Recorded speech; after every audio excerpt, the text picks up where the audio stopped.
Alors, bonjour tout le monde et bienvenue au cours 6. Aujourd'hui, tout ce qu'on a vu jusqu'à présent s'accumule pour le cours d'aujourd'hui. Donc, le cours 1, 2, 3 et 4, on a regardé la théorie de l'intérêt et au cours 4, on a regardé certains titres financiers. Le cours 5, on a regardé les statistiques.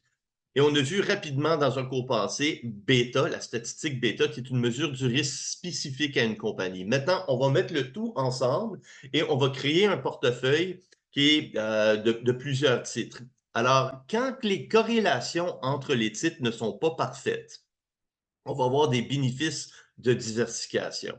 Un exemple d'un portefeuille qui n'est pas diversifié. Un portefeuille qui n'est pas diversifié, j'en ai un actuellement, mon portefeuille à moi n'est pas diversifié. Alors, un bon site pour regarder les informations financières, c'est le site finance.yahoo.com, qui est mon site préféré. Qu'est-ce qui me permet, c'est que je peux créer moi-même un portefeuille et tous les titres que j'ai dans mon portefeuille actuel, je suis capable de les inscrire dans ça. Alors, ça fait un bon tracker et en conséquence, je n'ai pas besoin de mettre mon mot de passe pour rentrer dans ma banque en ligne. Donc, à tous les jours, je vais faire un refresh. Je pense que je suis à la baisse aujourd'hui. Alors, les marchés ouvrent à 9h30. Les marchés ouvrent à 9h30, sont fermés à 4h, mais ce fichier-là peut te faire un tracking en temps réel. Le problème, c'est que des fois, quand on est à distance, il est lent. Alors, on peut voir que le fichier est lent. Alors, en date d'aujourd'hui, mon portefeuille est en hausse. Alors, entre 9h et 9h43, mon portefeuille est en hausse de 1200 $. Oui, ouais, c'est ça. Il est en hausse de 1200 $ et toutes les titres que j'ai dans mon portefeuille, j'ai combien d'actions? Alors, mon plus gros titre, c'est ce titre Athabasca qui a 20 000 titres. Mais comme j'ai dit, mon portefeuille n'est pas diversifié parce que Gear, Baytex, Cardinal et Grand Tierra Energy, c'est 5 compagnies dans le pétrole. En date du 14 octobre 2024, mon opinion personnelle, c'est que le marché est surévalué. Il y a très peu d'opportunités d'investissement. Le seul secteur que je trouve qu'il y a un investissement possible, c'est le secteur de l'énergie, spécifiquement dans le pétrole. Donc, moi, j'ai 5 titres de pétrole qui représentent 85 de mon portefeuille. J'ai un titre Wajax que j'ai depuis 2010. Je l'ai payé 40 $. Alors, ça, c'est un titre qui est un peu perdant. Il me paye un petit dividende, mais pas assez pour être perdant. Mais ça, c'est une compagnie qui fabrique des matériaux pour les pétrolières. J'ai Aéroplan, j'ai un REIT et j'ai Carnival Cruise Lines, qui est une ligne de croisière. Alors, moi, j'ai un portefeuille qui n'est pas diversifié. Les 5 titres qui sont ici, j'en avais un sixième qui s'est fait racheter l'été passé. Les 5 titres sont fortement corrélés entre elles. J'ai très peu de bénéfices de diversification. Mais qu'est-ce qui est bon de Yahoo Finance, c'est que je peux tout simplement faire un tracker. Alors, j'ai aucun des titres qui sont ici, c'est juste des titres que je suis. Supposons que j'avais un portefeuille qui était diversifié. J'ai un titre de pétrole, j'ai BMO, j'ai Bombardier, j'ai Air Canada, j'ai Goldman Sachs dans mon portefeuille. Si j'avais Berkshire Hathaway, un titre de Berkshire Hathaway coûte quasiment 700 000 $. Alors, si j'avais un titre de Berkshire, je serais fier. Supposons que j'ai des titres de Netflix, j'ai des titres de Starbucks et de Coke, j'ai des titres de Pfizer 3M, Home Depot, Nike. Supposons que j'ai comme 30 titres dans mon portefeuille, 3 de mon portefeuille qui est dans chacun de 35 titres. Là, j'aurais des bénéfices de diversification. Alors, dès que la corrélation entre les titres n'est pas parfaite, j'ai pas dit négatif, du moment que la corrélation entre les titres n'est pas égale à 1, je vais avoir des bénéfices de diversification. Un exemple d'un autre portefeuille qui n'est pas diversifié. Supposons que j'avais les 5 grosses banques canadiennes. BMO, Scotiabank, TD, Banque Royale et CIBC. Mais si je regarde la Banque de Montréal qui est toutes les petites chandelles, et si je compare ça avec Scotiabank pour juste les 5 dernières années, alors vous voyez ici que j'ai les informations pour les 5 dernières années pour BMO et Scotiabank. Vous pouvez voir que quand COVID a frappé, Scotiabank et BMO ont planté. Par la suite, ils ont rebondi. Par la suite, Scotiabank elle a bondi plus rapidement que BMO. Par la suite, BMO a surpassé Scotiabank. Et vous pouvez voir que quand Scotiabank, qui est en rose, baisse, BMO baisse. Donc, ils ont tendance à bouger ensemble. Et aujourd'hui, après 5 ans, je veux dire, sont quasiment, les deux ont fait un rendement total sur les 5 dernières années de 22,6 quasiment identique. Alors, ils suivent. Donc, imaginez que j'ai un portefeuille avec les 5 titres boursiers qui sont les 5 banques, 20 dans chacun. Je ne vais pas avoir des bénéfices de diversification. Donc, s'il y a BMO qui crash, probablement, c'est parce qu'il y a quelque chose derrière ça, c'est l'environnement. Et si BMO crash, il y a des bonnes chances que tous les autres titres crashent. Alors, BMO, elle a chuté de 50 en 2020 à cause de COVID, ça a rebondi immédiatement. Mais par contre, quand BMO crash, ben, il y a toutes les autres banques canadiennes ont crashé de 50.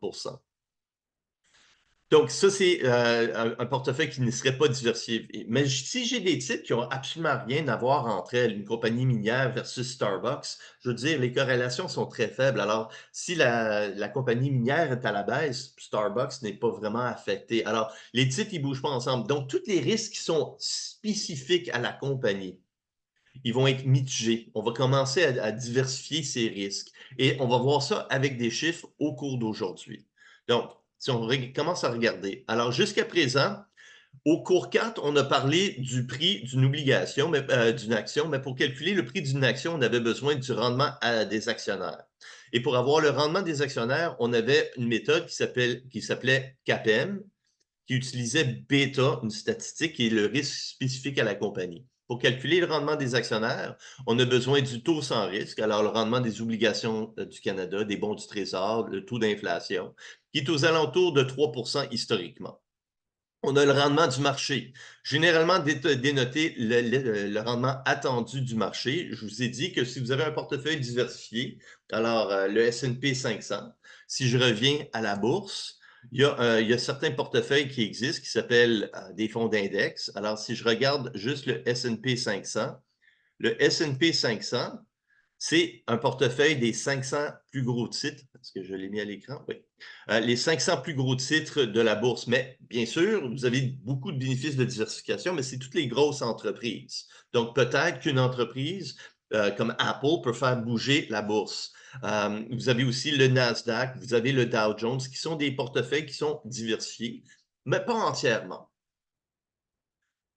Donc, chaque titre à elle spécifique, elle a un risque, mais elle a aussi le risque du marché. Donc, le risque pour n'importe quelle action cotée en bourse, tu as le risque du marché global. Donc, en 2009, toute la bourse est à la baisse. Apple est en fureur à ce moment-là, mais le prix de Apple, elle a chuté quand même, malgré que tout allait bien pour Apple en 2009. Mais tout avait chuté en 2009. En 2020, avec COVID, tout a chuté de 50 à l'intérieur d'un mois.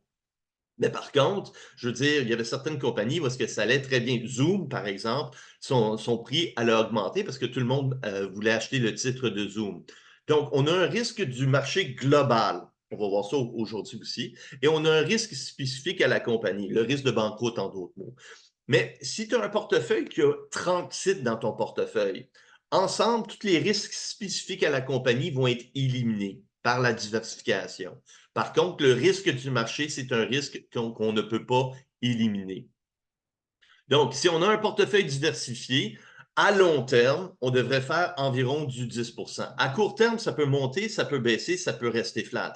Mais à long terme, si on a un portefeuille diversifié de titres cotés en bourse, on devrait faire aux alentours de 10 L'important, c'est que si vous, c'est de remarquer, c'est que c'est comme un chiffre magique. Si vous prenez n'importe quelle période de 25 ans à travers les années, de 1900 à 1925 ou de 2000 à 1999 à 2024, vous allez remarquer que la bourse, en moyenne, elle va donner 7 de plus que le taux d'inflation. Donc, si on remonte en 1925, de 1925 à 1950, il y avait le crash de la Grande Dépression en 1929. Il y avait 4 mauvaises années de 1929 à 1932, où que la bourse elle a chuté de 30 à chaque année. Mais si tu aurais acheté un portefeuille diversifié en 1925 et tu le compares avec ce que tu as en 1950, de 1930 à 1939, il y avait une inflation négative, de la dépression, de la déflation qui causait la dépression de la Grande Dépression. Mais si tu regardes le rendement du portefeuille, je pense que c'était 5 et sur ces 25 années, il y avait un taux d'inflation négatif de moins 2 Alors, tu as fait 5 quand le taux d'inflation était de moins 2, net, tu fais du 7 On va revisiter ce 7 là au cours 8 quand on regarde des choses comme le cours bénéfice. Alors, les actifs, OK, alors, c'est ça. Alors, taux sans risque, rendement du marché, ça nous permet de, avec bêta, ça nous permet de calculer quel est le rendement attendu des actionnaires. Et le bêta est généralement disponible sur la plupart des sites. Généralement, on est capable de le trouver sur la plupart des sites comme Yahoo Finance ou Google Finance. Donc, le bêta, pour BTEX, c'était de 2,61. Un titre qui est plus grand que 1, tu es perçu comme plus volatile que le marché. En dessous de 1, tu es perçu comme moins volatile comme, du marché. Comme Walmart et McDonald's, tu aurais un bêta plus petit que 1. Mais Carnival Cruise Lines et le pétrole, c'est plus volatile que le marché. Généralement, le bêta est plus grand.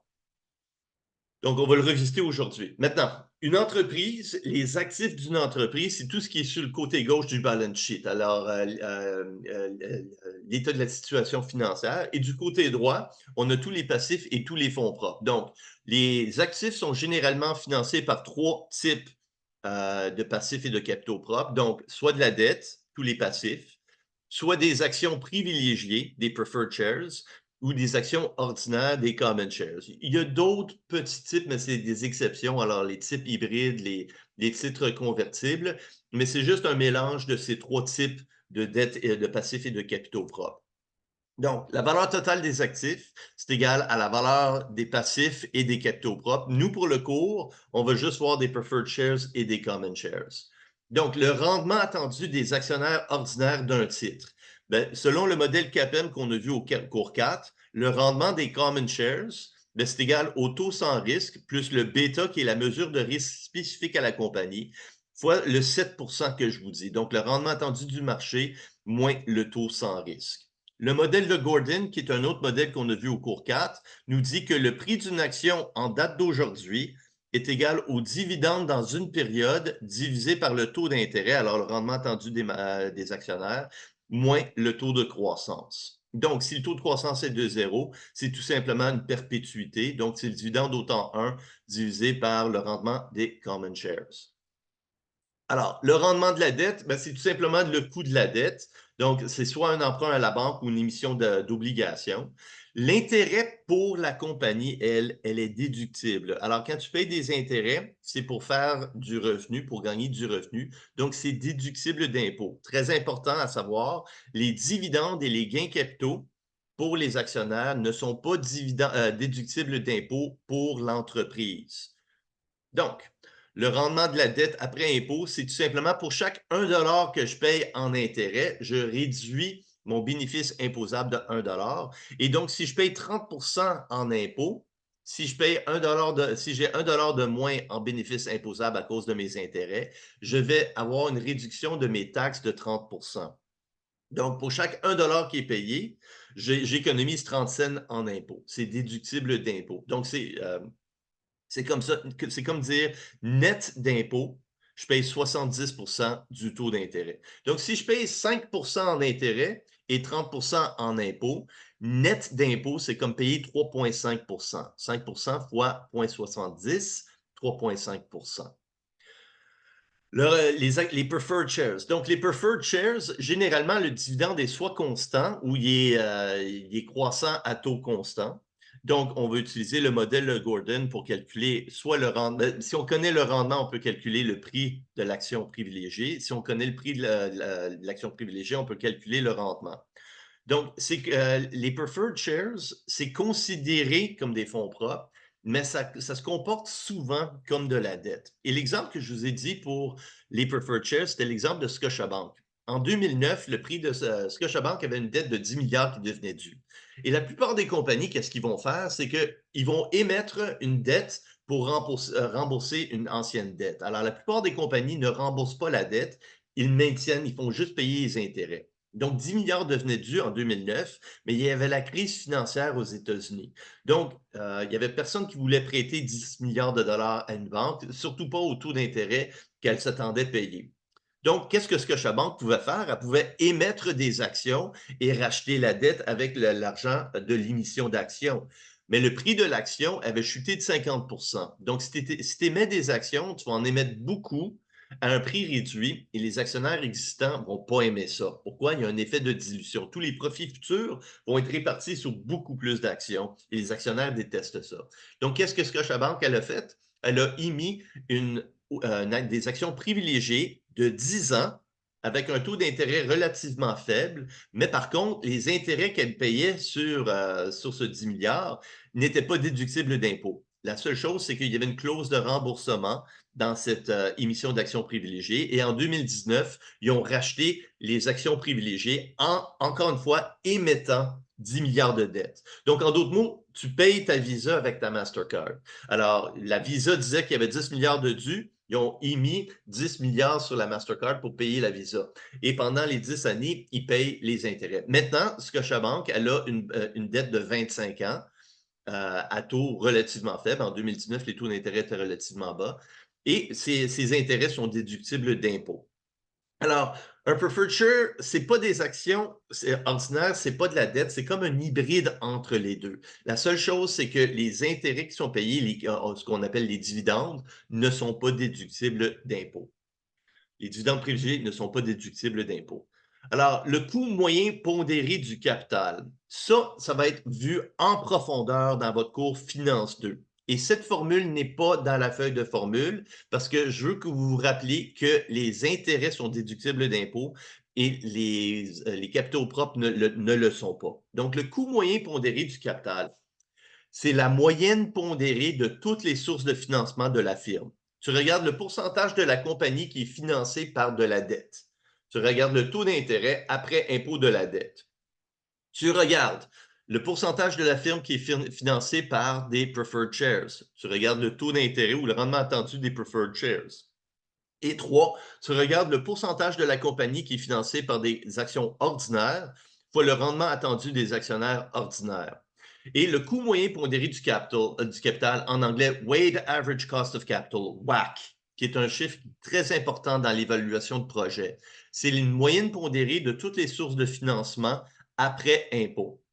Alors, c'est le pourcentage de la compagnie qui est financée par de la dette, fois le taux d'intérêt de la dette après impôt, parce que c'est déductible d'impôt, plus le pourcentage de la compagnie qui est financée par des preferred shares, fois le taux d'intérêt ou le rendement attendu des preferred shares, plus le pourcentage de la compagnie qui est financée par des common shares, fois le rendement attendu des actionnaires ordinaires. Ou en d'autres mots, c'est quoi le pourcentage de la compagnie qui est financée par de la dette? Ben, c'est la valeur la valeur totale de tous les passifs divisé par les actifs totaux.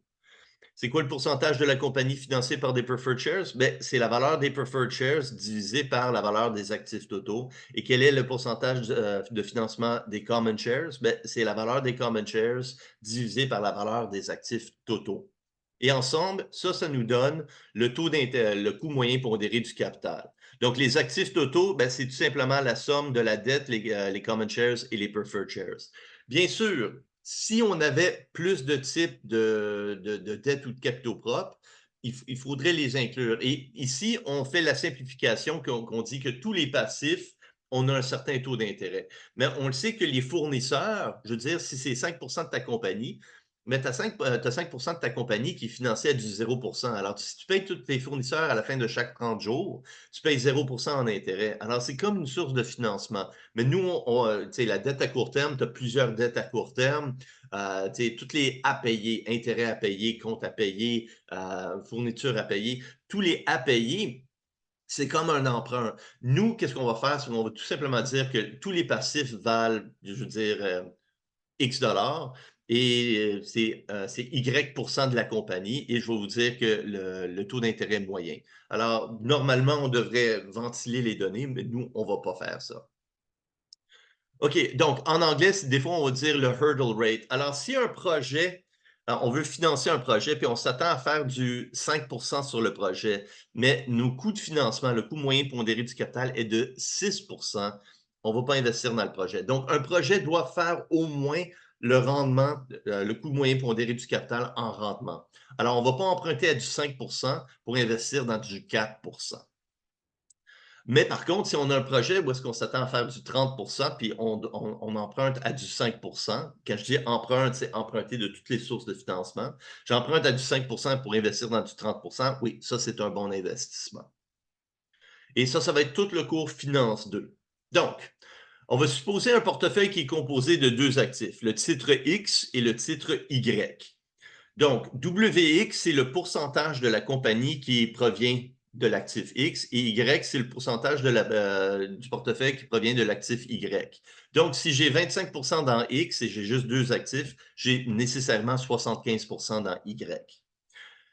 RX, c'est le rendement de l'action de X. RY, c'est le rendement de l'actif de Y. Maintenant, il y a une corrélation entre X et Y.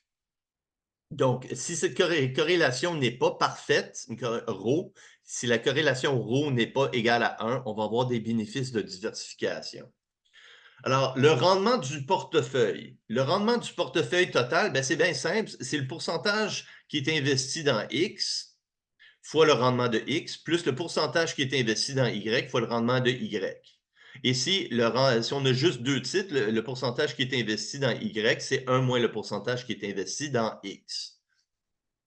Donc, supposons que j'ai 25 qui est investi dans X et j'ai 75 investi dans les Y, mais le rendement de mon portefeuille, ça va être 25 fois le rendement de X plus 75 fois le rendement de Y. Donc, si X fait 0 puis Y fait 100 j'ai 25 qui fait 0 et j'ai 75 qui fait 100 de rendement. Donc, mon portefeuille total va faire du 75 Maintenant, si X et Y ne sont pas parfaitement corrélés, alors si j'ai BMO et TD, puis les deux, je m'attends à faire du 10 le portefeuille en total va faire du 10 mais le risque va être, je veux dire, quasiment le risque qui est... je ne vais pas éliminer du risque à cause que j'ai BMO et TD.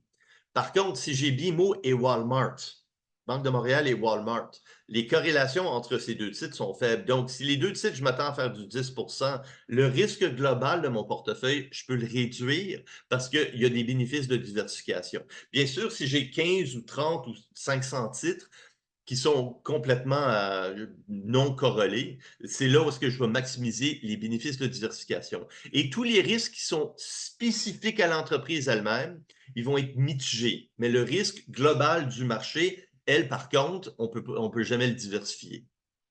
Donc, le risque qui est spécifique à l'actif X, on l'écart type de X et l'écart type de Y, qui est la racine carrée de la variance de X et la racine carrée de la variance de Y. Alors, c'est ce qu'on appelle la dispersion autour de la moyenne, l'écart type, c'est une mesure de risque. Et la corrélation entre X et Y, c'est un chiffre entre -1 et 1, qui est égal à la covariance entre X et Y divisé par sigma X, sigma Y. Donc, la covariance, c'est une mesure statistique de comment X et Y bougent ensemble, mais c'est d'ordre global. La seule information qu'on a avec la covariance, c'est le signe. Si le signe est négatif, ça veut dire que X bouge en sens inverse de Y. Et si le signe est positif, ça veut dire que les deux ont tendance à bouger ensemble dans la même direction. Donc, la corrélation, c'est égal à la covariance divisé par l'écart type de X, l'écart type de Y. Donc, à un examen, il se peut que je vous donne ρ, il se peut que je vous donne la covariance. Donc, si je vous donne ρ, probablement c'est parce que vous avez besoin de calculer la covariance. Donc, si ρ est égal à la covariance divisé par sigma X, sigma Y, la covariance, elle est égale à ρ fois sigma X, sigma Y.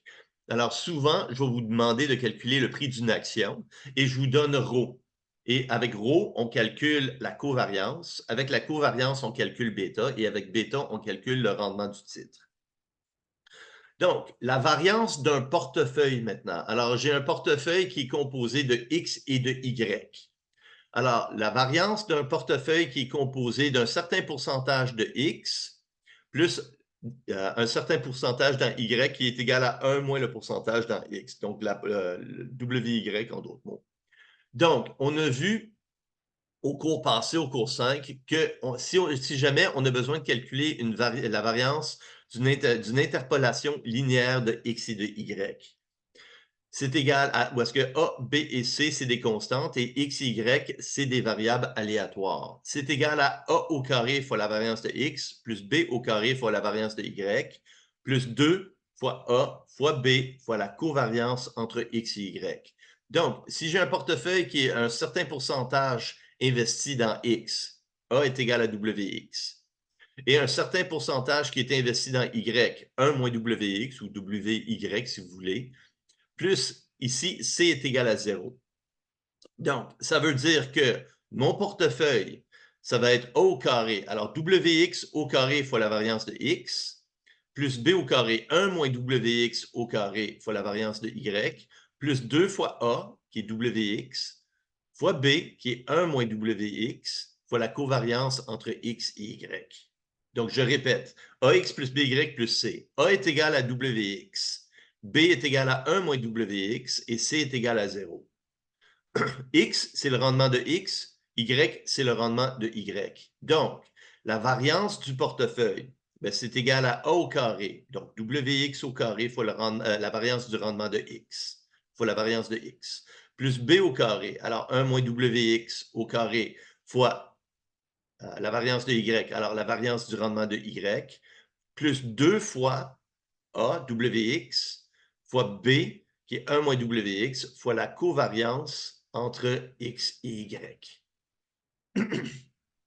Et donc, d'ordre plus général, ben, c'était la variance de X, on peut le dénoter sigma carré de X. Et la variance de Y, on peut la dénoter sigma carré de Y. Et la covariance entre X et Y, ben, c'est égal à la corrélation entre X et Y fois sigma X fois sigma Y. Alors, probablement qu'à un examen, vous allez appliquer au moins une fois cette formule.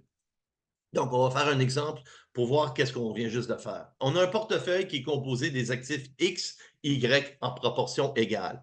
J'ai 50 dans X, donc WX, c'est 0,5, et j'ai 50 investi dans Y, donc WY, c'est 0,5. Le rendement attendu de X, c'est 15 et l'écart type de X, c'est 2 Le rendement attendu de Y, c'est 20 et l'écart type du rendement de Y, c'est 3 La corrélation entre les deux titres, elle est égale à moins 0,75. Donc, ρ est égal à moins 0,75. J'ai une corrélation qui est non parfaite. Du moment que la corrélation n'est pas égale à 1, je vais avoir des bénéfices de diversification. Si la corrélation est égale à 1, comme la corrélation entre BMO et TD est très proche de 1, je ne vais pas avoir beaucoup de bénéfices de diversification. Pas besoin que ça soit négatif, mais si jamais c'est négatif, je vais avoir des très beaux de bénéfices de diversification. Donc, calculer le rendement attendu du portefeuille ainsi que son écart type. Donc, le pourcentage qui est investi dans le titre X, j'ai 50 investi dans X et j'ai 50 investi dans Y. Donc, si j'ai 50 dans X, j'ai 1 moins 50 le reste qui est investi dans Y. Ici, encore une fois, c'est pour un portefeuille qui est composé de 2 actifs. Alors, le portefeuille P est composé de 50 de X et de 50 de Y. Donc, l'espérance du rendement du portefeuille, c'est le pourcentage qui est investi dans X, 50 fois le rendement attendu de X, plus 50 investi dans Y, fois le rendement attendu de Y.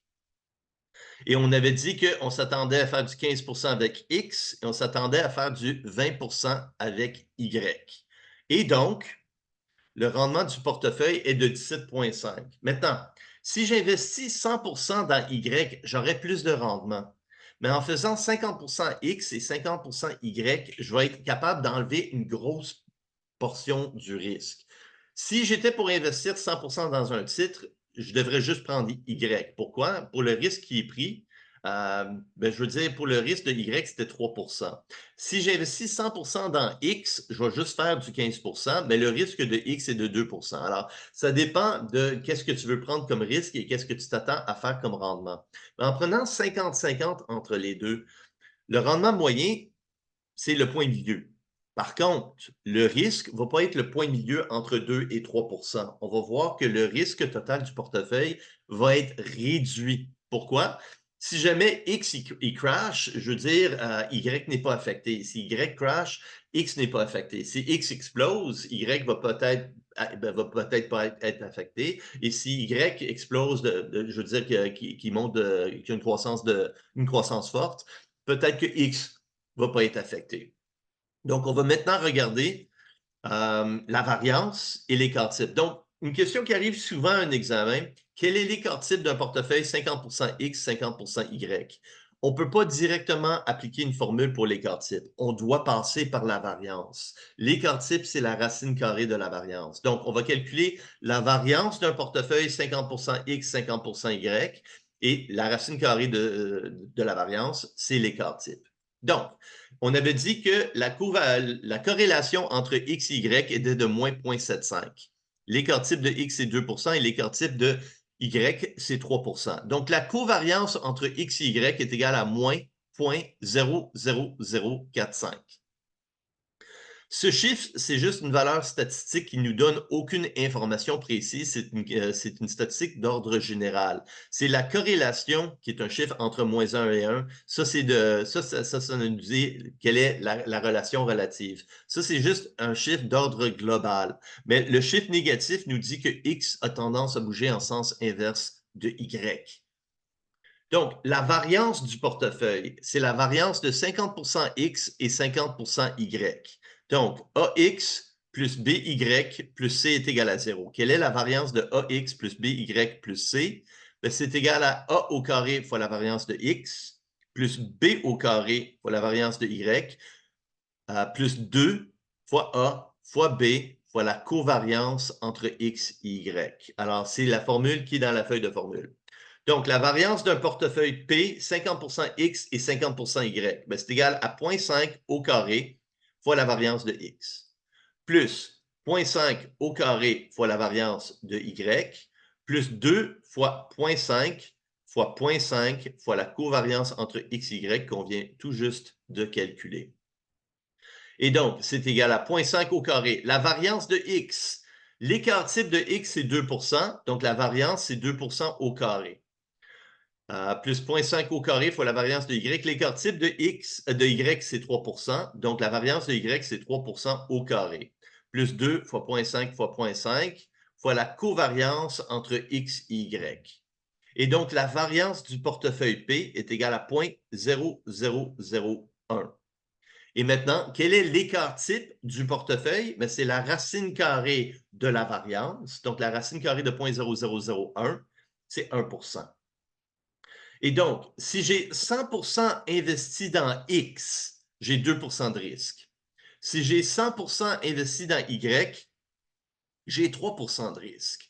Mais si j'ai 50% X, 50% Y, j'ai 1 de risque. Donc, le risque du portefeuille global est inférieur au risque spécifique à chaque compagnie. 2 dans X, 3 dans Y, mais 50% XY, ça me donne 1 de risque. On appelle ça des bénéfices de diversification.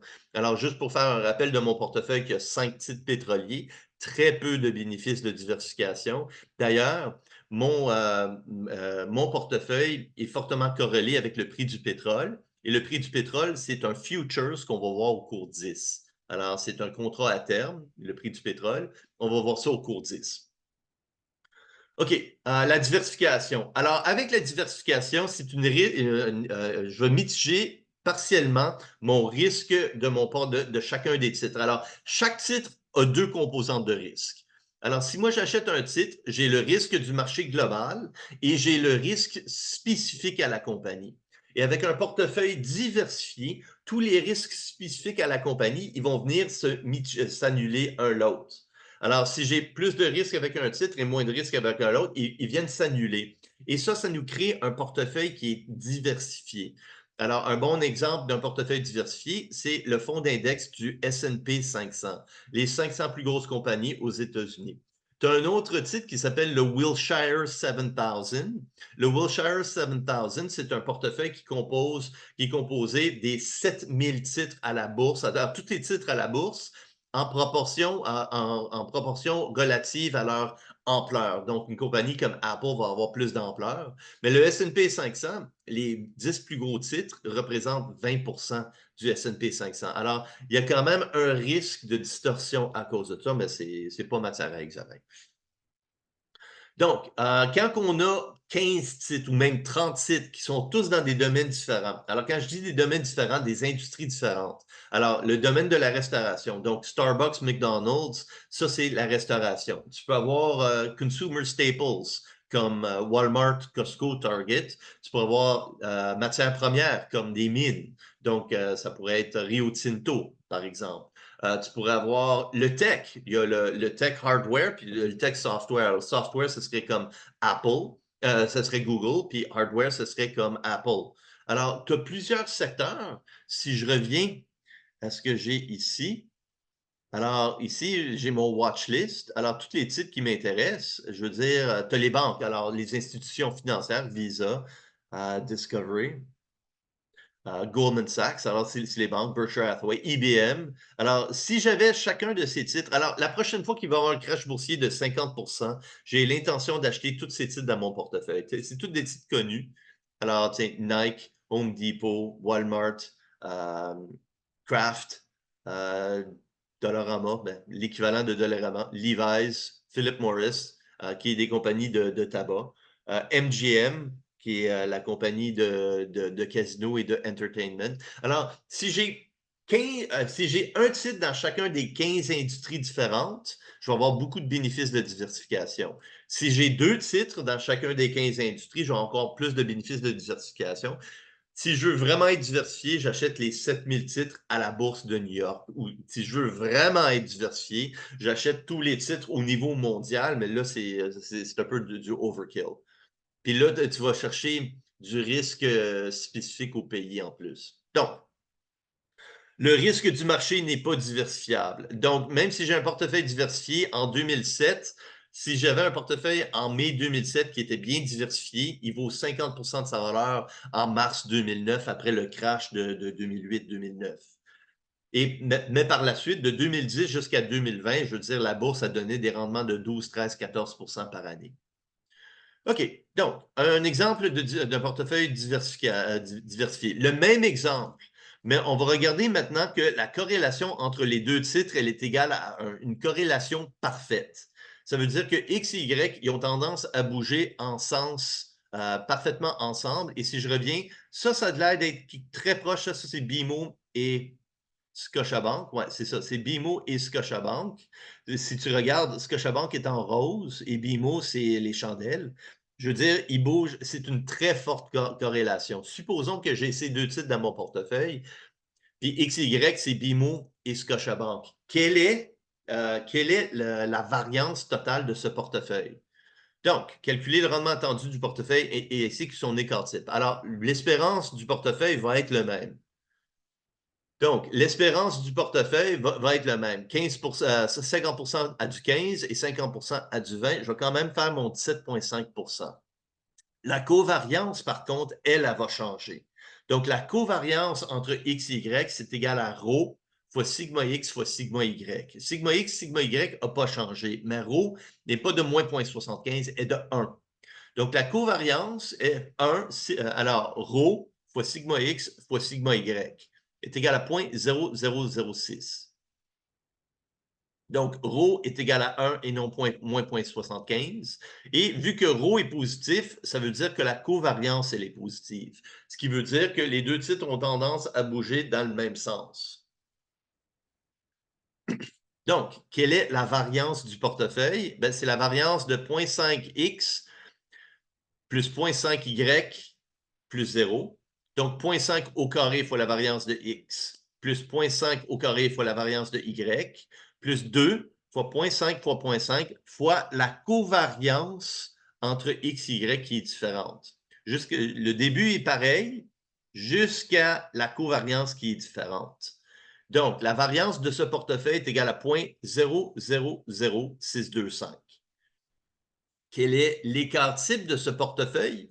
L'écart type de ce portefeuille, c'est la racine carrée de la variance qui est égale à 0,025. Alors, le titre X a 2 d'écart type, le titre Y a 3 d'écart type, et un portefeuille qui est 50% X et 50% Y, ben, j'ai 50% du risque de X et j'ai 50% du risque de Y. Alors, c'est le point milieu, 2,5%, qui est 50% fois le risque de X, plus 50% fois le risque de Y. J'ai aucun bénéfice de diversification parce que la corrélation, elle est parfaite.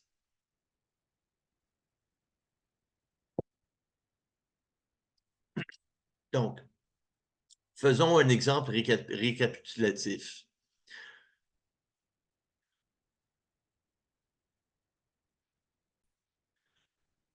Alors, on vous présente la distribution des rendements des deux titres X et Y. Alors, X, dans une récession, va nous donner du 5%. Dans une économie normale, va nous donner du 10%. Et dans un boom économique, va nous donner du 20%. Probabilité d'une récession, c'est 20%. Probabilité d'une économie normale, c'est 40%. Probabilité d'un boom, c'est 40%.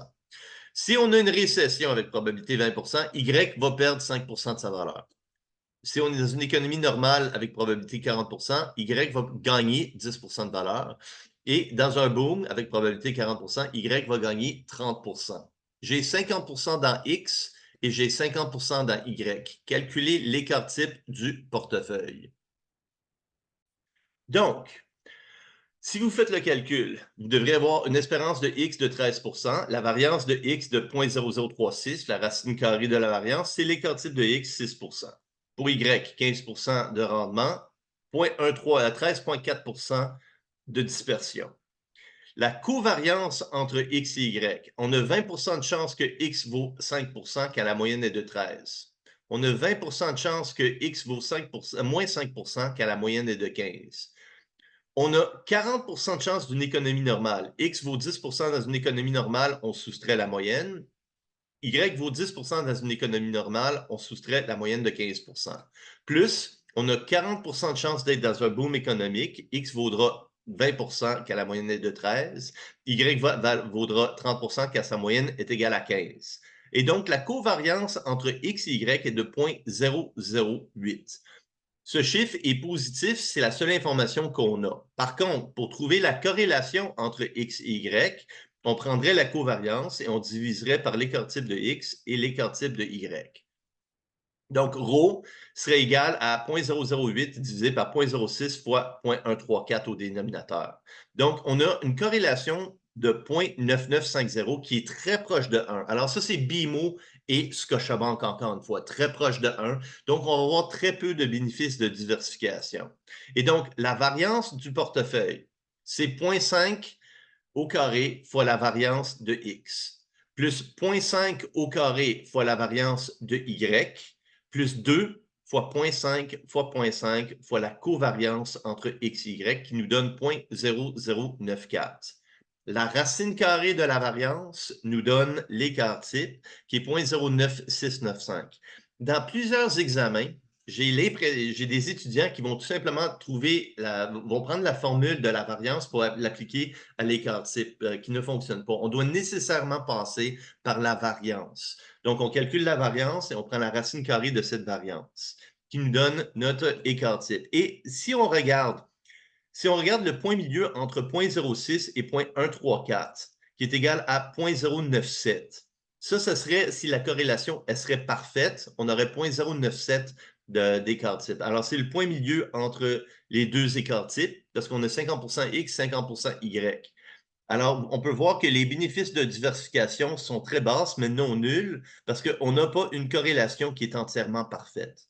Donc, si on prenait 50% du risque de X et 50% du risque de Y, on aurait 0,097. S'il serait parfaitement corrélé, on aurait 9,7% de dispersion. Par contre, vu qu'ils ne sont pas entièrement parfaitement corrélés, on a un peu moins que 9,7%. Alors, on a très peu de bénéfices de diversification. Ça, c'est mes titres pétroliers dans mon portefeuille ou BMO versus Scotiabank dans un portefeuille avec deux titres. Continuons. Donc, le risque qui est spécifique à la compagnie, c'est la statistique bêta. Alors, si vous allez sur Yahoo Finance ou si vous allez sur Google Finance, vous allez voir pour n'importe quel titre, vous avez un bêta. Un bêta qui est plus grand que 1, Le bêta du marché global. Alors, le risque spécifique au marché global, c'est 1.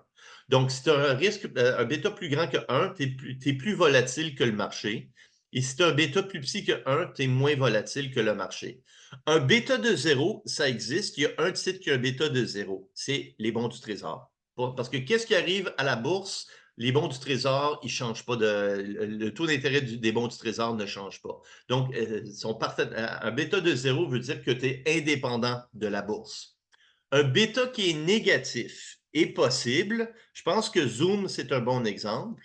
Alors, un bêta qui est négatif, c'est possible. Ça veut dire que quand la bourse est à la hausse, ton titre est généralement à la baisse. Et quand la bourse est à la baisse, ton titre est généralement à la hausse. Alors, c'est ça. Zoom, elle a un bêta de moins 0,05. Alors, pourquoi? Parce que en 2020, quand la bourse elle a crashé, ben, tout le monde allait en ligne. Donc, Zoom, le prix d'une action de Zoom, si je peux le mettre à jour, c'est ça. Alors, en 2020, quand la bourse elle a crashé, Zoom est allé de 75 jusqu'à 500 l'action. Mais par la suite, quand on sortait de COVID, la bourse elle a repris, et le monde utilisait un peu moins Zoom, donc le prix de Zoom elle a baissé. Donc, Zoom va dans le sens inverse de la bourse.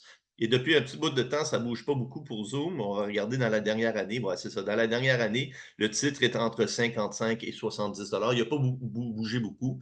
En 2023-2024, la bourse était à la hausse. Donc, un bêta qui est négatif est possible, mais c'est rare. Un autre exemple, ce serait l'or, une compagnie minière. Si je regarde IM Gold, qui est une compagnie minière, qui fait de l'or. Quand la bourse crash, tout le monde veut acheter de l'or. Et quand la bourse est à la hausse, le monde vend leur or. En ce moment, la bourse est à la hausse et tout le monde veut acheter de l'or.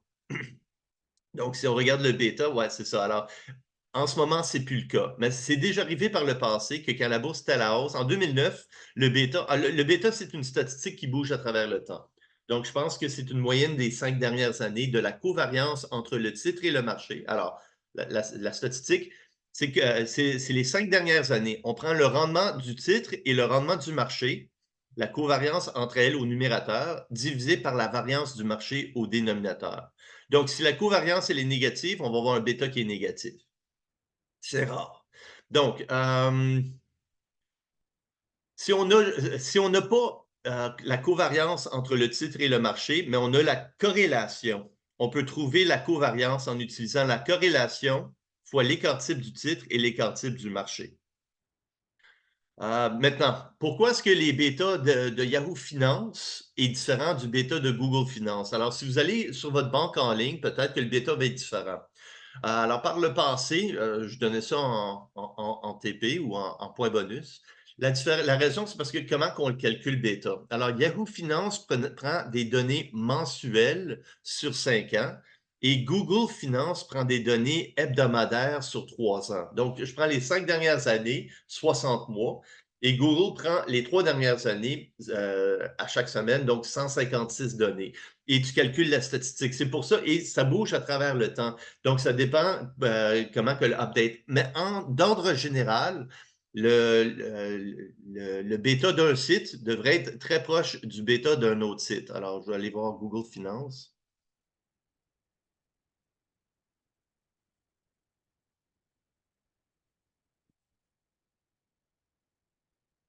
Si on va sur Google Finance, on va voir que le bêta, s'ils l'ont ici,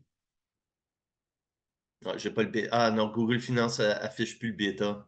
Malheureusement, avant, c'était le cas. Mais si vous allez sur votre banque en ligne, vous allez voir que le bêta va probablement être différent entre le site de Yahoo et le vôtre, mais il va être très proche. Pourquoi? C'est quand même, je veux dire, c'est juste l'horizon temporel qui est différent. Donc, le bêta qui est spécifique à la compagnie est capturé par bêta. Alors, le risque du marché, lui, par contre, je veux dire, on ne peut pas éliminer le risque du marché d'un portefeuille. Donc, le bêta du marché est égal à 1. Si le bêta du titre est égal à 1, on est aussi volatile que le marché. S'il est plus grand que 1, comme Carnival Cruise Lines ou Baytex, on est plus volatile que le marché. Si on est plus petit que 1, on est moins volatile que le marché. Comme Walmart et McDonald's vont généralement avoir un bêta qui est plus petit que 1. Alors, si je vois à McDonald's, et je vais calculer, et je vais trouver le bêta de McDonald's. Le bêta de McDonald's est égal à 0,73. Donc, ça veut dire que tu bouges dans le même sens que le marché, mais moins rapidement. Alors, en 2009, quand il y avait un crash, le monde continuait de manger chez McDonald's. Donc, on ne mangeait pas aussi souvent, on mangeait plus à la maison. Par contre, en 2009, une compagnie, une croisière, elle a un bêta de 2. Il n'y a personne qui part en croisière quand tout le monde a perdu sa job. Donc, quand ça allait mal à la bourse, ça allait super mal pour Carnival Cruise Lines. En 2020, quand COVID a frappé, la bourse elle a perdu 50%, mais Carnival elle a perdu 90% de sa valeur. Donc, tu as un bêta plus grand que 1. Par contre, quand ça va bien, je veux dire, Carnival, de 2009 à 2020, que le prix de Carnival est allé de 20 $ jusqu'à 70 $. Donc, elle a triplé, quadruplé quasiment. Par contre, McDonald's, entre 2010 et 2020, elle n'a pas quadruplé pendant cette période-là. Donc, la bourse, elle a augmenté de peut-être, la bourse est allée de 10 000 à, je pense, 20 000. Elle a doublé. Mais Carnival, elle a quadruplé. McDonald's, elle a peut-être grimpé de 75% pendant cette période-là. Alors, un bêta qui est plus petit que zéro, comme je vous ai dit, Zoom, c'est le cas. Mais je veux dire, si on reprend les données de Zoom dans 5 ans, peut-être l'horizon temporel, durant COVID, ça a monté, ça a baissé par la suite, quand la bourse elle a baissé, puis elle a remonté par la suite. Si on reprenait la donnée de bêta dans 5 ans, il se peut que le bêta probablement va être aux alentours de 1. Alors, bêta bouge à travers le temps, mais ça capture le risque spécifique à la compagnie. OK, maintenant, les hypothèses de CAPM. Alors, on a vu le modèle CAPM. Alors, le rendement des actionnaires est égal au taux sans risque plus bêta fois la différence entre le rendement du marché et le taux sans risque. Il y a des hypothèses derrière CAPM. Maintenant, si je prends le modèle CAPM et je mesure ça avec la réalité, je vais avoir une corrélation d'environ 20%. 20% de la réalité est reflétée avec CAPM. J'ai 80% de la réalité qui n'est pas reflétée avec CAPM.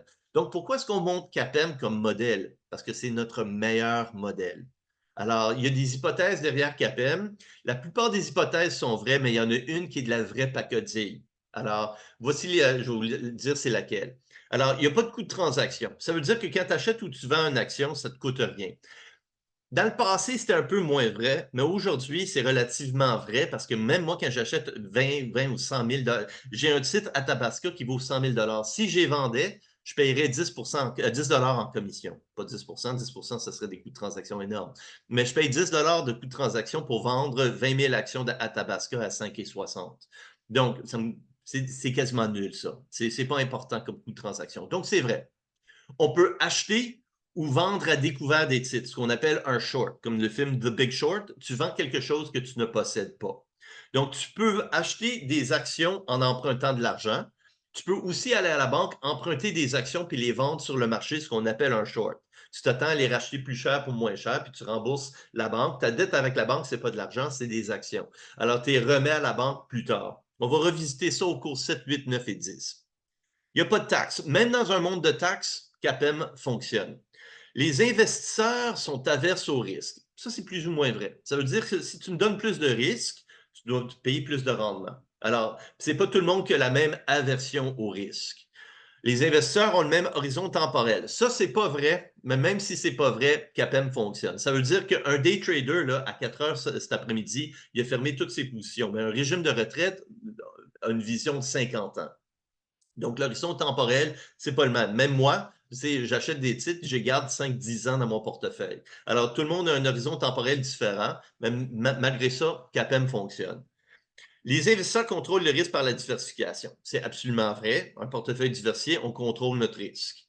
Les investisseurs peuvent prêter ou emprunter de l'argent au taux sans risque. Oui, tu achètes des bons du trésor, tu es en train de prêter de l'argent au taux sans risque. Tu shorts des bons du trésor, tu es en train d'emprunter au taux sans risque. Donc, c'est absolument vrai. Tous les investisseurs considèrent chaque action selon son aspect rendement versus risque. C'est lui où est-ce que ça bug. Ça dit que les humains, on est des personnes rationnelles. Je vais vous donner un exemple. Si Black Friday, Walmart a une vente 50% off tout chez Walmart, il y aurait une ruée chez Walmart Black Friday. Si par contre Walmart double ses prix pour une journée seulement, il n'y aurait personne chez Walmart cette journée-là. Ça, c'est normal, c'est rationnel. Par contre, est-ce que vous pouvez penser une situation où est-ce que le contraire est vrai? Et ça, c'est la bourse.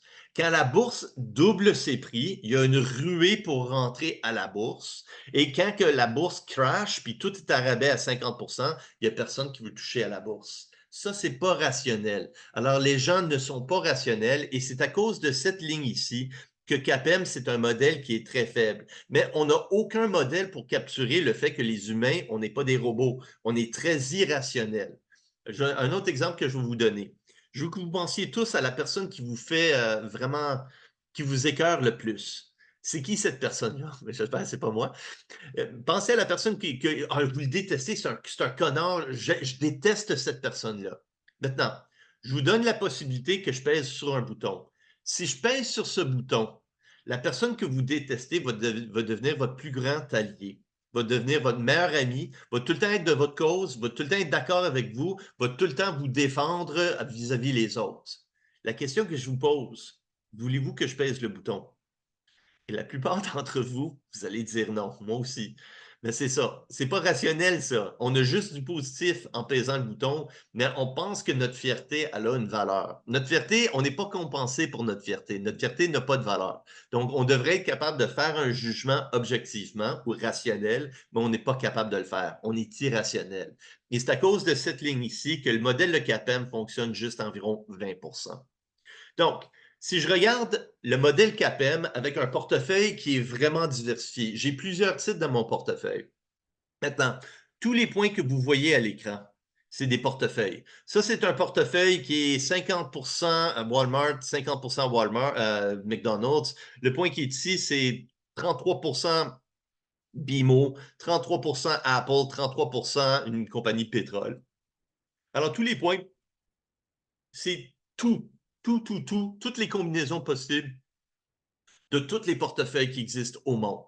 Alors, il y a une infinité de nombre de points. Alors, qu'est-ce que je vais faire par contre, après que j'ai créé tous ces portefeuilles, je vais calculer la variance ou l'écart type du portefeuille et je vais calculer le rendement du portefeuille. En abscisse, je vais mettre le risque pour chacun des portefeuilles et en ordonnée, je vais mettre le rendement de chaque portefeuille. Alors, imaginez que c'est vraiment un nuage de points, mais vraiment un gros nuage de points. Maintenant, à n'importe quel moment, je peux regarder quel est le risque pour lequel je suis le plus confortable. Supposons que le risque pour lequel je suis le plus confortable, c'est ici. Ou peut-être ici. Je peux prendre ce portefeuille-là, je peux prendre ce portefeuille-là ou je peux prendre ce portefeuille-là. Lequel que je vais vouloir prendre pour ce niveau de risque? Bien sûr, je veux prendre le portefeuille qui a le plus de rendement. Je ne vais pas prendre ce portefeuille-là si ce portefeuille-là, il existe. Ce portefeuille-là va me donner du 1 Le portefeuille qui est ici va me donner du 15 Je préfère du 15 à du 1 pour ce niveau de risque que je viens juste de prendre. Donc, à n'importe quel niveau de risque, je vais prendre le portefeuille qui me donne le plus haut rendement. Et mon nuage de points, il va avoir une frontière, une limite maximale qu'on appelle la frontière efficace. Donc, pour n'importe quel niveau de risque, je ne devrais accepter aucun portefeuille en dessous de cette courbe ici, la frontière efficace. Tous les portefeuilles en dessous, c'est des portefeuilles qui sont inefficaces. Donc, je ne vais pas prendre lui si lui est disponible. Je ne vais pas prendre lui si lui est disponible. Je vais tout le temps prendre le portefeuille qui a le plus de rendement à un niveau de risque donné. Encore une fois, si on est rationnel, c'est ce qu'on va faire, mais on n'est pas rationnel. Par contre, il y a un autre titre qui existe qui a zéro risque. C'est le taux sans risque. Le taux sans risque a zéro de variance, a zéro d'écart type, et la corrélation entre le taux sans risque et tous les autres titres, elle est de zéro elle aussi. Donc, le taux sans risque est indépendant.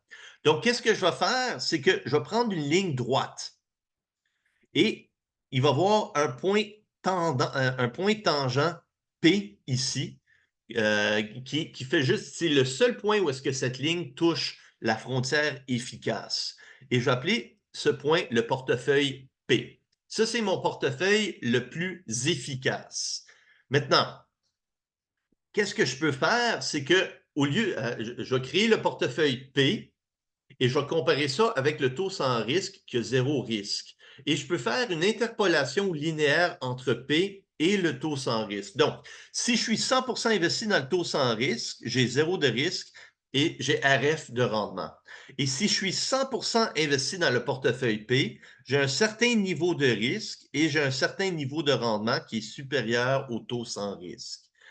Qu'est-ce que je peux faire? C'est que le point milieu, c'est un portefeuille qui est 50% investi dans P et 50% investi dans le taux sans risque. Mais vu qu'il n'y a aucune corrélation entre les deux, mon risque est juste égal à 50% du risque. Alors, c'est le point milieu entre 0 et le risque de P. Alors, 50%. Et mon rendement va être 50% le taux sans risque et 50% P.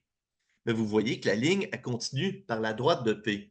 Ici, ça, c'est un portefeuille où est-ce qu'au lieu d'investir dans le taux sans risque, j'emprunte au taux sans risque. Alors, si je prends le point ici, qui est à 150% du risque du portefeuille, alors je vais à 150% et je prends le risque ici. Ça, c'est un portefeuille qui est investi 150% dans le portefeuille P, le portefeuille qui était juste ici, et en empruntant 50% au taux sans risque. Mais on peut voir que le rendement de mon portefeuille, pour le même niveau de risque, il est supérieur à la frontière efficace. Donc, si on veut ce niveau de risque ici, on ne devrait pas investir dans la frontière efficace, on devrait emprunter au taux sans risque, 50%, et on a 150% de notre argent 100%, plus 50% emprunté au taux sans risque pour investir dans le portefeuille P. Alors, le point qui est ici, c'est 150 P, 150% investi dans P, avec pour chaque 1 de notre argent, on a 50 cents empruntés au taux sans risque. En d'autres mots, on a shorté, on a fait une vente à découvert d'obligations d'épargne du Canada. Et ça, c'est le concept de la frontière efficace. Donc, les seuls portefeuilles dans lesquels on devrait investir devraient être sur cette ligne ici. Alors, ici, ça, c'est un portefeuille diversifié. Pensez le S&P 500, un portefeuille très diversifié. Et alors, on a le choix d'emprunter 50% de notre argent pour investir 150% de notre argent dans le S&P 500. Ici, ça, c'est un portefeuille. Ici, c'est un portefeuille qui est 100% investi avec notre argent, plus un autre 100% emprunté pour investir pour 1 de notre argent plus 1 emprunté pour investir 2 dans le S&P 500. Alors, en théorie, on pourrait faire un gain illimité si on va assez loin. Et ça, c'est le concept de la frontière efficace. Plus de risques, on devrait avoir plus de rendement. Pour deux titres qui ont le même rendement, on prend celui qui est le moins risqué. Donc, si je prends si je regarde le rendement, si je prends un portefeuille, j'ai ce portefeuille ici qui me donne le rendement, disons, c'est 10%, et j'ai un portefeuille ici qui me donne un rendement de 10%. Mais je devrais prendre lui, parce qu'ici, je prends beaucoup plus de risques que le portefeuille qui est ici. Donc, deux titres avec le même rendement, je prends le moins risqué, et deux titres avec le même risque, je prends le meilleur rendement. C'est le concept de la frontière efficace. Un exemple. Le rendement attendu de la bourse de Toronto est de 14%, le rendement du marché. Le bêta du titre est de 1,5, donc plus grand que 1, plus volatile que le marché global. Et donc, si la bourse de Toronto me donne du 14%, je prends plus de risques, je devrais avoir plus de rendement. Les bons du Trésor payent du 4%, le taux sans risque. Quel est le rendement attendu du titre? Si la variance du titre est de 0,01, quelle est la variance d'un portefeuille 70% investi dans le titre et 30% en bons du Trésor? Donc, le rendement, alors premièrement, on doit calculer quel est le rendement attendu des actionnaires. Donc, les actionnaires, le taux sans risque est de 4%, le bêta est de 1,5, la bourse donne du 14%, moins le taux sans risque. Donc, les actionnaires s'attendent à du 19%. Et c'est logique. J'ai un bêta qui est de 1,5, qui est plus grand que 1, le bêta du marché. Donc, le marché elle a un bêta de 1. Mon titre a un bêta de 1,5. Donc, mon titre est plus risqué que le marché global. Donc, je devrais faire plus de rendement que le marché global. Le marché global donne du 14%. Mon titre, je m'attends à du 19%. Si la variance du titre est de 0,1. Alors, le rendement d'un portefeuille, quel est le rendement d'un portefeuille? Le rendement et la variance d'un portefeuille, 70% investi dans le titre et 30% en bons du trésor. J'ai 70% de mon portefeuille qui est investi dans du 19%.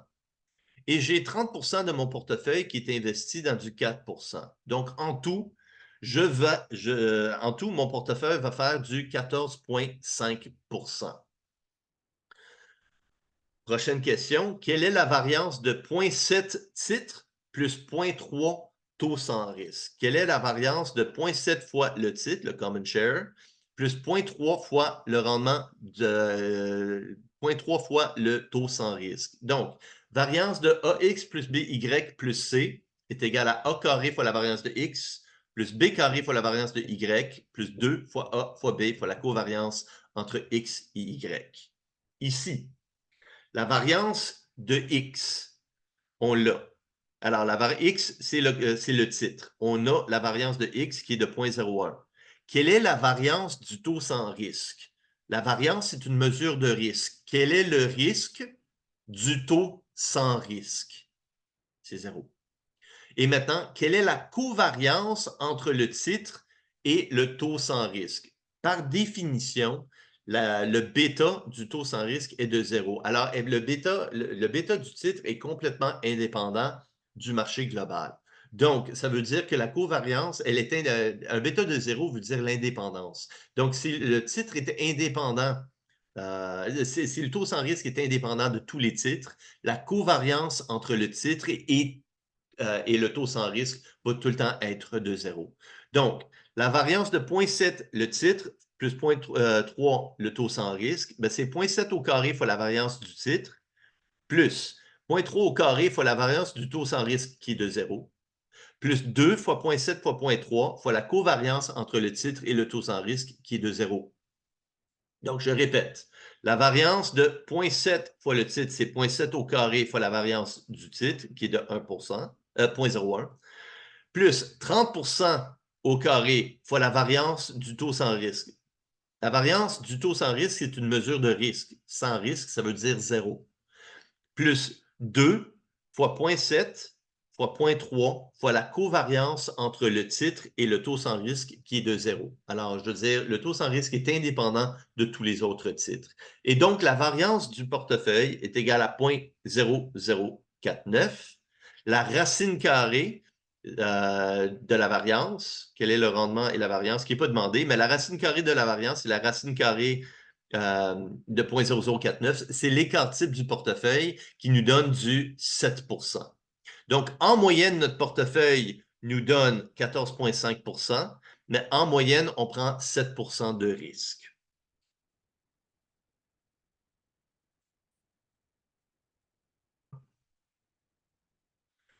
Donc, alors, la covariance, alors un rappel, la covariance entre X et Y, c'est la somme de tous les X moins la moyenne fois tous les Y moins la moyenne fois la probabilité de ce X et de ce Y. On fait ça sur la sommation de toutes les combinaisons possibles de X et de Y.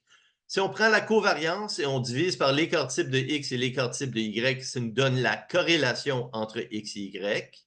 Donc ici, on peut trouver la corrélation entre un titre et le marché en prenant la covariance entre les rendements du titre et le rendement du marché divisé par l'écart type du titre et l'écart type du marché.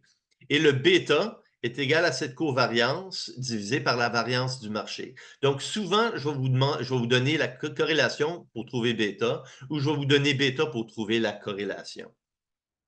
OK, alors, un exemple récapitulatif. Les actifs de Walmart en 2014 totalisent 180 milliards, financés par 120 milliards de dettes à 5 et 60 milliards d'actions ordinaires. C'est des vraies données de Walmart en 2014. Donc, la plupart des entreprises cotées en bourse sont 2 tiers dettes, 1 tiers capitaux propres, à part les compagnies high-tech qui sont généralement 100% capitaux propres. Donc, ici, j'ai 2 tiers de Walmart qui est financé par de la dette à 5 Les intérêts sur la dette sont déductibles d'impôts. Le prix d'une action de Walmart est de 68 Son bêta est égal à 0,42.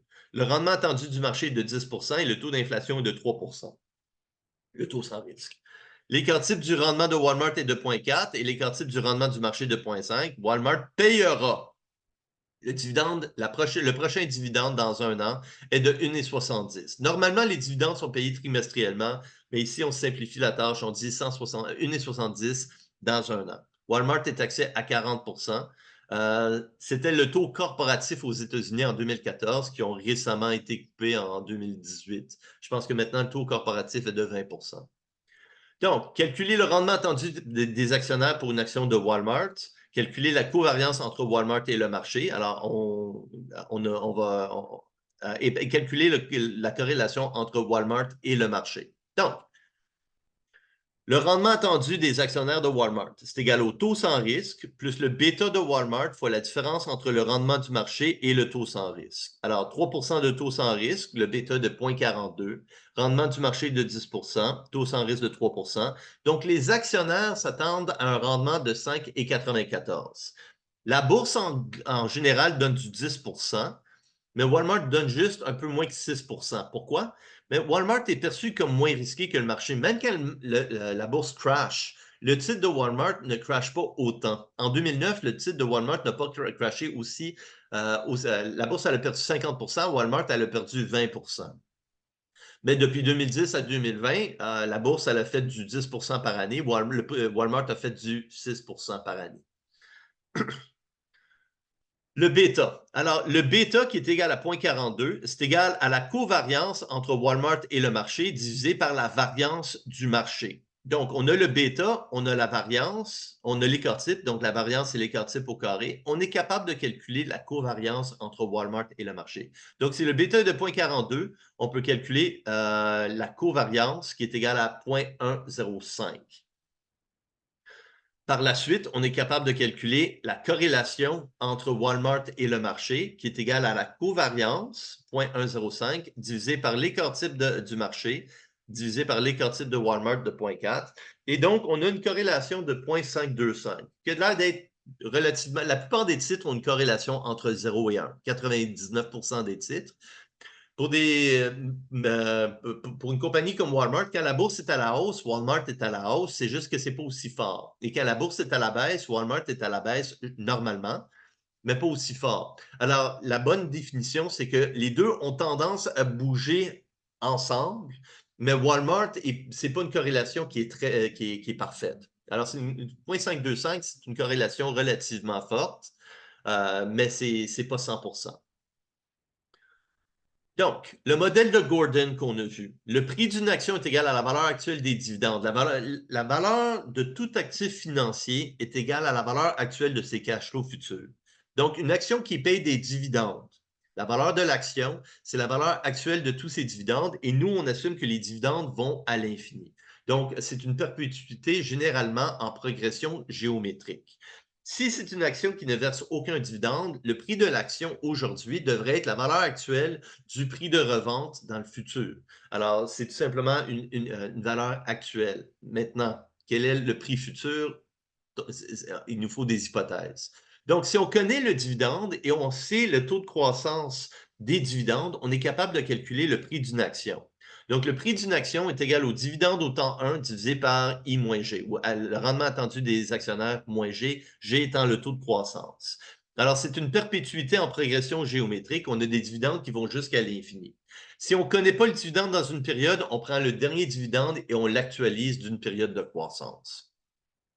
Prix de l'action au temps 0, dividende au temps 1, rendement attendu des actionnaires, taux de croissance soutenable de la compagnie. On va faire ce calcul au cours 8. Alors, la croissance de la compagnie, ça dépend de combien qu'on paye en dividende versus combien qu'on réinvestit dans la compagnie. Alors, quel est le pourcentage des profits qu'on verse en dividende? Si on verse tous nos profits en dividende, on va avoir très peu de croissance. Si on réinvestit tout dans la compagnie et on verse aucun dividende, on va avoir beaucoup de croissance. Mais ça, on va le faire au cours 8. Pour l'intra, G est donné. Selon le modèle de Gordon, quel est le taux de croissance de Walmart? Donc, on connaît le prix de l'action, on connaît le dividende, on ne nous donne pas le taux de croissance, mais on a calculé le rendement des actionnaires. On est capable d'extrapoler le taux de croissance. Le prix de l'action, 68, donné. Dividende dans une période, 1,70, donné. Rendement des actionnaires, on l'a calculé, 5,94. Donc, 68 qui est le prix, est égal au dividende au temps 1, 1,70 divisé par I moins G. I étant 5,94 %. Donc, on est capable d'isoler. Alors, pour isoler notre G, on multiplie à gauche et à droite par 5,94 moins G. On divise à gauche et à droite par 68. Et par la suite, on va envoyer un chiffre d'un côté et des chiffres de l'autre côté. On isole notre G. On a un taux de croissance de 3,44 %. Oups. Donc, si on regarde Walmart, Walmart, c'est un titre qui ne bouge pas beaucoup. Mais par contre, on regarde le taux de croissance de Walmart, 3,44 %. Le taux d'inflation est de 3 %. Donc, il y a 0,44 % de croissance réelle qui n'est pas de l'inflation par année. Et c'est pour ça, si vous regardez le prix de Walmart de 2000 à 2020, il a à peine bougé. Le prix de Walmart était entre 60 et 70 $ entre 2000 et 2020. Par contre, si on regarde actuellement qu'est-ce qui est arrivé au prix d'une action de Walmart, si on regarde actuellement quel est le prix de Walmart, il a grimpé parce qu'ils ont trouvé une façon de faire de la croissance dans les 5 dernières années. Encore une fois, c'est à cause de COVID. Ils ont tout simplement été en ligne. Alors, ici, c'est 80, mais il y a eu un split. Il y a eu un split dans les dernières années. Alors, un fractionnement d'actions. Alors, le prix de Walmart, je pense qu'il est allé à 240, puis ils ont fait un fractionnement 3 pour 1. Alors, le vrai prix qui est ici, c'est en réalité, c'est 240 $. Donc, Walmart a eu beaucoup de croissance en 2020, 2021, 2022 à cause du magasinage en ligne. Alors, c'est ça. Il y a eu un split quelque part. C'est ça, c'est du 3 pour 1. Alors, le prix d'une action de Walmart en données de 2014 est de 240. Alors, si je regarde juste les 5 dernières années, c'est ça. Si je regarde les 5 dernières années, alors, vous voyez que le prix de Walmart a à peine bougé. Puis par la suite, il y a eu une croissance énorme. Alors, je peux même regarder, si je remonte un peu plus dans le temps. Alors, vous pouvez voir que depuis 2020, il y a eu une grosse croissance. Mais si j'enlève 2020 de l'équation et je regarde entre, c'est ça. Alors, si je regarde entre 2002 et 2016, le prix de l'action a à peine bougé. Je veux dire, en 20 ans, le prix de l'action, elle avait juste grimpé de 40 %. C'est quasiment du 2 % par année. Je veux dire, entre 2020 et 2020, le titre a à peine bougé. Pourquoi? Il y avait très peu d'opportunités de croissance. C'est Walmart. Il y a 10 000 Walmart à travers le monde. Il n'y a aucune place pour ouvrir un autre 10 000 Walmart. Donc, le taux de croissance de Walmart est relativement bas. Maintenant, le coût moyen pondéré du capital, c'est la moyenne de toutes les sources de financement de la firme après impôt. Une moyenne pondérée de toutes les sources de financement après impôt. Et tous les projets futurs vont être évalués avec ce taux d'intérêt. Donc, toute votre cours finance 2, la gestion de projet, on utilise le coût moyen pondéré du capital WACC pour calculer quelle est la valeur d'un projet. Donc, on a de la dette. Tous les passifs, on va appeler ça D pour dette. Les preferred shares, les actions préférentielles, s'il y en a. Et des common shares, s'il y en a, ben, la plupart toutes les compagnies cotées en bourse ont des common shares. Alors, on va regarder pourcentage dette fois rendement de dette après impôt, plus pourcentage preferred share fois rendement des preferred, plus pourcentage common fois le rendement des common. Et ça, c'est une moyenne pondérée de toutes les sources de financement. Donc, quel est le coût du capital, coût moyen pondéré du capital de Walmart? Ben, c'est le pourcentage qui est financé par de la dette fois le rendement de la dette après impôt, plus le pourcentage qui est financé par des preferred shares fois le rendement des preferred shares, qui n'est pas déductible d'impôt, plus le pourcentage qui est financé par des commons fois le rendement des commons, qui, elle aussi, n'est pas déductible d'impôt. Donc, WD, c'est le pourcentage de la compagnie qui est financée par de la dette. On disait qu'on avait 180 milliards en actifs financés par 120 milliards de dettes. Donc, 2 tiers de Walmart est financé par de la dette. Alors, la plupart des entreprises cotées en bourse, c'est 2 tiers dette. Walmart n'a aucun preferred shares, donc le pourcentage financé par des preferred, c'est 0. Et 60 milliards du 180 milliards, c'est des common shares, donc 1 tiers de la compagnie financée par des common. Donc, 2 tiers dette, 0 preferred, 1 tiers common nous donne 100 % du financement de l'entreprise. Donc, RD, c'est le rendement de la dette, le taux d'intérêt qui est payé sur l'emprunt, mais qui est déductible d'impôt. Le rendement des preferred shares, ben, il n'y en a pas, alors ça ne nous concerne pas. Alors, c'est soit modèle de Gordon ou CAPM pour le calculer. Même chose pour les commons, c'est Gordon ou CAPM pour faire le calcul. Donc, une firme peut avoir plusieurs sources de financement. Alors, ça arrive de temps en temps que je vous demande de calculer le coût moyen pondéré des capitaux et je vais vous dire que la compagnie, elle a de la dette et elle a des obligations. De la dette et des obligations, c'est de la dette. Un emprunt ou des obligations, c'est de la dette. Donc, c'est déductible d'impôt. Alors, des fois, je vais avoir. La plupart des compagnies ont plus qu'une dette. Alors, ils ont des dettes avec plusieurs étalements à travers le temps. Donc, nous, normalement, on va prendre toutes les dettes et on va dire un pourcentage. Mais si je dis que la compagnie elle a un emprunt plus elle a émis des obligations. Sachez que deux types de dettes. Tu prends le pourcentage qui est l'emprunt et le pourcentage des obligations et tu les sépares. Quoi d'autre? Quel est le coût moyen pondéré du capital de Walmart? Donc, j'ai un tiers de la compagnie qui est financée par des common shares et le rendement des common shares, on l'a calculé. J'ai 0 de preferred, donc c'est 0. Et j'ai 2 tiers de la compagnie qui est financée par de la dette. J'ai 180 milliards en actifs, j'ai 120 milliards de passifs. Donc, 2 tiers de la compagnie est financée par des passifs. Et nous, on dit que Walmart paye 5 sur sa dette. Quel est le coût moyen pondéré du capital? Mais j'ai un tiers de la compagnie qui est financée à du 5,94. J'ai 2 tiers de la compagnie qui est financée à du 5 mais le 5 est déductible d'impôt. Chaque dollar d'intérêt que je paye, j'économise 40 cents en taxes. Donc, pour chaque $1 qui est payé, net d'impôt, je paye réellement 60 cents ou 60 de mon 5 3 après impôt. Donc, le taux corporatif est de 40 Donc, le coût moyen pondéré du capital. J'ai 2 tiers de ma compagnie qui est financée par de la dette à du 5 qui est déductible d'impôt. J'ai un tiers de la compagnie qui est financée par des common shares, qui les actionnaires s'attendent de du 5,94, qui n'est pas déductible d'impôt. Et donc, le coût moyen pondéré du capital de Walmart est de 3,98 Tous les projets de Walmart vont être évalués avec un taux d'intérêt de 3,98 Note, à l'examen, cette formule n'est pas dans la feuille de formule. Pourquoi? Parce que je veux que vous sachiez que la dette, elle est déductible d'impôt. Si la compagnie, elle avait deux types de dettes, on regarde c'est quoi le pourcentage de chacune de la compagnie, le pourcentage de financement de chacune des sources de financement. Et les deux, on va multiplier par... Alors, supposons que j'avais 60 milliards de dettes et 60 milliards d'obligations. J'aurais un tiers de la compagnie qui est financée par de la dette qui est déductible et j'aurais un tiers de la compagnie qui aurait peut-être un autre taux d'intérêt différent pour les obligations qui est aussi déductible d'impôt. Alors ça, c'est une belle courbe que j'ai tendance à lancer souvent dans mes examens. Donc, si je vous demande quel est le coût moyen pondéré du capital, sachez que la formule n'est pas dans la feuille de formule. C'est tout simplement une moyenne des sources de financement pondérées après impôt. Donc, maintenant, vous êtes capable de faire tous les exercices qui sont dans le recueil. Mon conseil, c'est tout le temps, faites autant d'exercices que vous pouvez. Et dès que vous comprenez, vous pouvez mettre l'emphase plus sur des exercices que vous ne comprenez pas.